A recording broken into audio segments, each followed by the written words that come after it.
We all know of Jevanjee Garden in Nairobi. Actually, there's a time when the government wanted to convert Jevanjee Garden into a, a larger building and so on. But due to public pressure, the Moi government rescinded it. Just like they wanted to turn Uhuru Park into a skyscraper. Jevanjee Garden was given to the colonial government as a recreational place, but we will come to that. So we want to know who this Jevanjee is. But when you go to Jevanjee, you'll discover there is a statue of Queen Victoria. So Jevanjee gave the garden to the colonial government as a recreation place and placed there the statue of Queen Victoria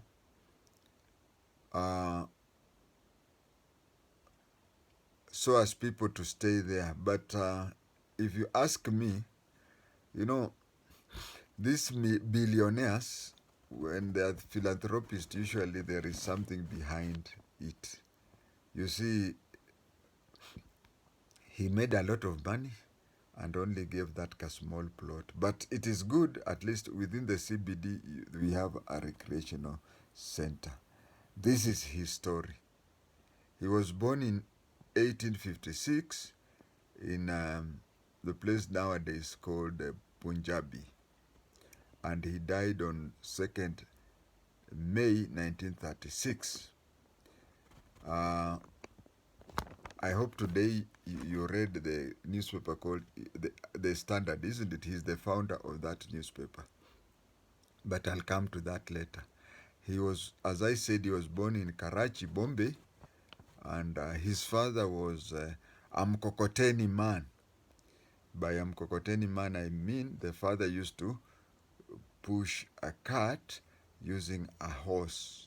So when he was around 30 years old, that was 1885, his father died and he left home to wander around India. He found himself later, and when he was wandering throughout India, he came and learned English language. He came and learned English language, whereby if you compare his English then and the English of the Indians, he was considered to be a very clear English speaker. So this one led him to Eastern Australia, where he started a small scale business. And it is in Eastern Australia that he made a lot of British who are from East Africa. Now, when we talk of East Africa, remember we are talking of Kenya, because Tanzania by then was German East Africa. And we are talking of about 1885 to 1890 to 1890. So it is in the influence of those British East Africans who influenced him to move with his business to Mombasa, 1890. In the 1890s when he was in Mombasa, and in 1895 he won a contract with the Imperial British East African Company. Now, those of my age, you know about Imperial British East African country. But since most of my fans are younger ones, I'll say. So, Imperial British East Africa Company was the company that was given mandate by the British government to ran the then called East Africa, that is Kenya. So the company was called Imperial British Company. Its head was called Mackinnon. Now, when you are somewhere near Mombasa, you hear of a place called Mackinnon Road. So the head of Imperial British East Africa Company was Mackinnon, and they were looking for, that is 1895, they were looking for somebody to supply coolies for the construction of the Uganda railways. Coolies were watu wa vibarua, watu wa mjengo, those who constructed the railways. A.M.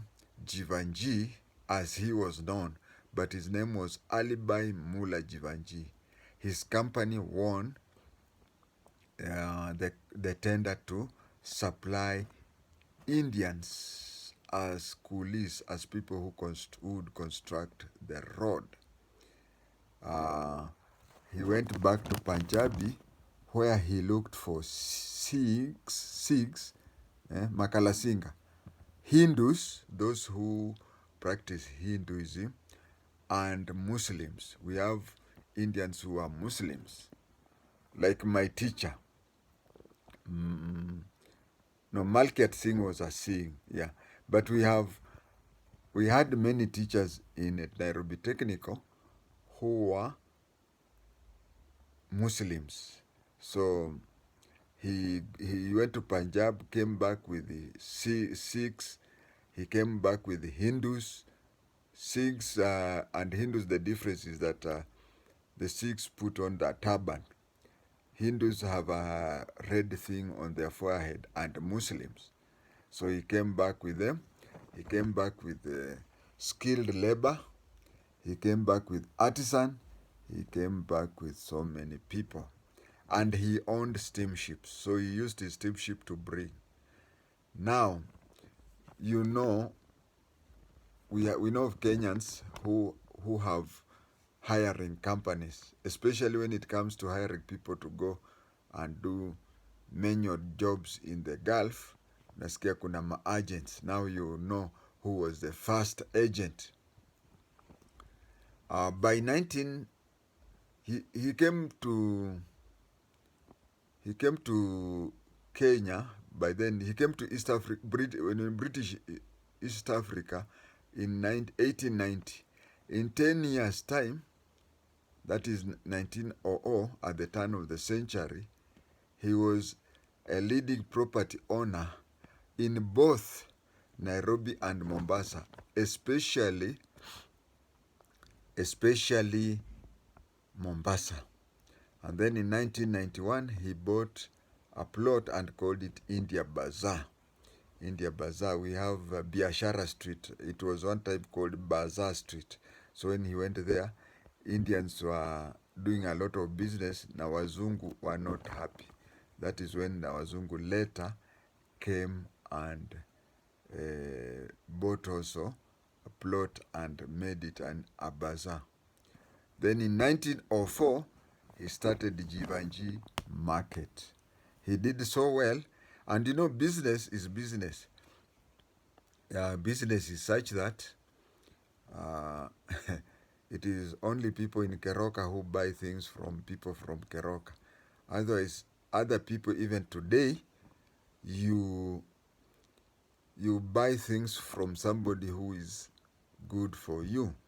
So a lot of Europeans, even if they knew that there was a European bazaar, they still went to the Indian bazaar, or they went to Jevanjee Market. And then in 1908, there was a plague. Plague in Kiswahili inaitwa ugonjwa wa tauni. Ugonjwa wa tauni, that is when all shops were closed. COVID-19, you now know how it happens. All shops were closed, but Jevanjee himself thought that it was done in order to block his business. But it was plague, which was a deadly sickness. 2 years before the plague, that is 1906, in his kiwanja, in his plot, he went and constructed a statue of Queen Elizabeth. This is how business people do, not Queen Elizabeth, but Queen Victoria. This is how people do when they want to get favors from the government.